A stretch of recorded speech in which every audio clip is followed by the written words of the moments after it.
Everybody, good morning and welcome back to the NC State Insider Podcast. I'm your host and lead beat writer, Tucker Sennett, here joining you from Raleigh in the morning after NC State dropped its second straight game, this time in a home loss to Virginia Tech. A shocker all around. Really surprising loss for this NC State team, given a lot of circumstances coming off a difficult loss to a probably much more talented Duke team than this Virginia Tech team. So a massively disappointing night for the Wolfpack, the program, the fans, just a really hard loss given what had happened in the morning prior. If you're not familiar, uh, defensive coordinator DJ Elliott had to step away from the program. Unclear what his status will be moving forward, but he had to deal with a family emergency after his daughter passed from a lengthy fight with cancer. Really tragic stuff for this Wolfpack program. Dave Doran, after the game, spoke about just the difficulties that Elliott's had to deal with throughout the season, and it's just something you never want to see as a fan, as a member of the program, as a member of the media. It's just one of those kind of unifying tragedies that um, is hard to talk about. It's just yeah. But yeah, I'm just gonna do my usual sights and sounds from the game here, try to sort of paint that picture of what you might have missed watching at home, as we always do after the game day.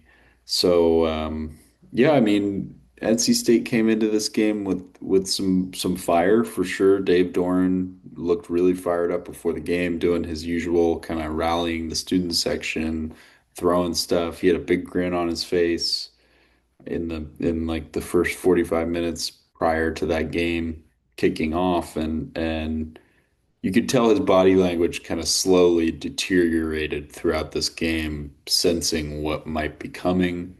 And Virginia Tech, at the end of the day, played really hard for interim head coach Philip Montgomery. Obviously, their program's gone through a lot in the last few weeks, moving on from head coach Brent Pry. And you could tell, they the roster was shorter. They've had some guys exit the program. Um, you could see that just comparing the two benches, but they came out and they fought and they outfought this NC State team for much of the night. The main area that they outclassed NC State was in the trenches, which, given all of the uncertainty around their program and the fact that they really struggled on both sides of the ball there for a lot of the season.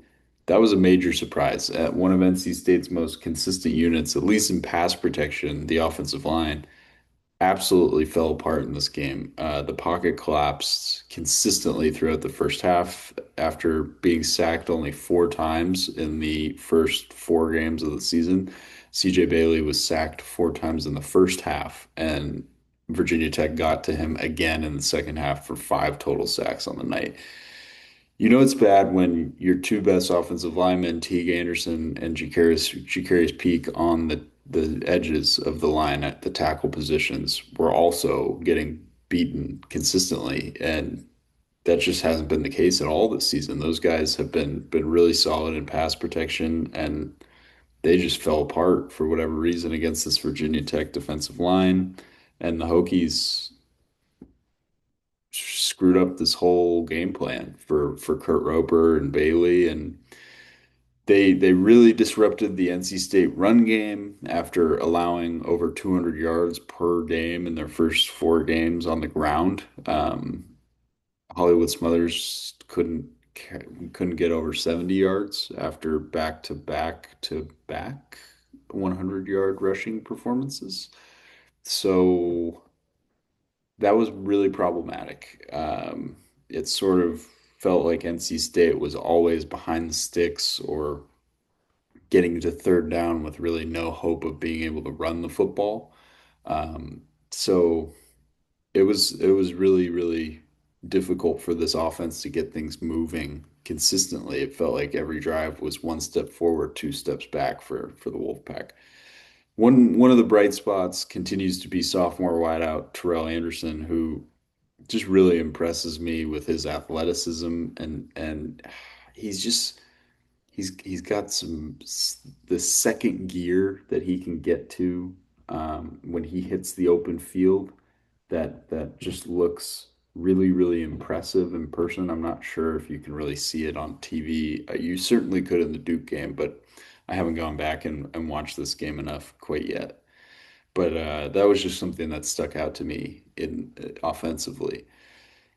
The defense, some of the major problems still exist, and one problem seems to sort of be compounding on itself and just it's growing and growing and growing into this ugly thing that you knew was going to end up in a game like this costing the Wolfpack and it absolutely did, and that's this team really can't tackle. I'm not sure what the issue is. It's if it's a technique issue, if it's just a college defense learning the fundamentals. They do have a lot of younger players, especially in the secondary.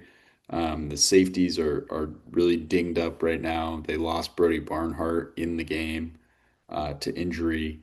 Ronnie Royal came in, made some critical mistakes, missed some big tackles. The linebacker group continues to struggle in pass coverage. Sean Brown just looks lost out there on some of these plays, and Caden Fordham is doing his best, but clearly just the speed is an issue there. And they both, they both rack up a lot of tackles because their position is so important, but at the same time, there's just so much open space on some of these run plays, and no better play presented that yesterday than the 85-yard run by Terrian Stewart from Virginia Tech, where I'm pretty sure I'd have to go back and watch it, but I'm pretty sure he broke three tackles within the first 10 yards of the run, and then he was gone. And Ronnie Royal was so far away that he had no chance of making that play and got juked out of his shoes. And the only guy who got out there on his horse and tracked down Stewart was defensive end Sebastian Harsh, who just continues to be one of the only consistent members of this defense alongside Key and Sloan when they're on the field. And it it can't be a two-man show for this team. And so Harsh tracked him down. Sloan had a big night himself, and Sloan spoke after the game, and the tackling was just you could tell he was hot about the tackling issues. And Fordham also spoke, and he was on the verge of tears, if not really emotional, mostly due to the disappointment of not being able to get a win for his coach, given everything that happened with DJ Elliott. I think that was a really hard loss for him to take, and I think it was a really hard loss for the entire team to take because it's pretty clear that they respect DJ Elliott and obviously don't wish for what's happened to him and his family to happen to anybody, but Doran said it best, they just wanted to give his family some levity in this horrible time for them, and they couldn't do it. As for the post game thoughts, Doran seems pretty confident that this team can regroup. I don't really see it given what's coming down the pipe in the schedule. Obviously, they got Campbell next week, but things get really difficult from that point on. You got I think four out of your final six games are going to be against ranked opponents, depending on how the top 25 shakes out. But certainly three of them. You go to South Bend after that Campbell game. You get a bye week and to recover, hopefully get healthy.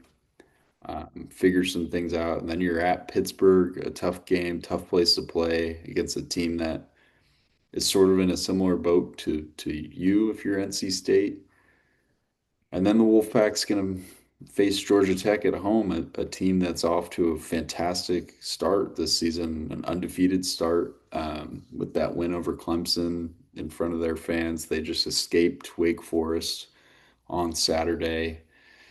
Then you're going to Miami after another bye week to face what could be a top three team in the country. They're number two right now, off coming off of a bye week here. Um, that could be a really ugly one if this defense is in the same state that it is now. And the way this season has gone in terms of injury luck and depth, I don't see a world where there aren't some critical guys dinged up throughout these next games. And you follow that Miami game with a home game on a Friday night against Florida State, who did just lose to Virginia in the exact same situation, a Friday night sellout game in front of a very raucous crowd in Charlottesville. But I that NC State win over Virginia is becoming increasingly more puzzling to me.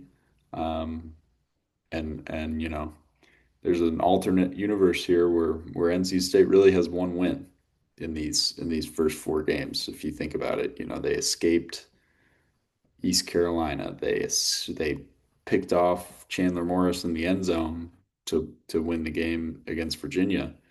And that NC or that Wake Forest game was a little more dominant, but you know, there's a world where they don't have a win there, and you could be 0-3 going into that Duke game.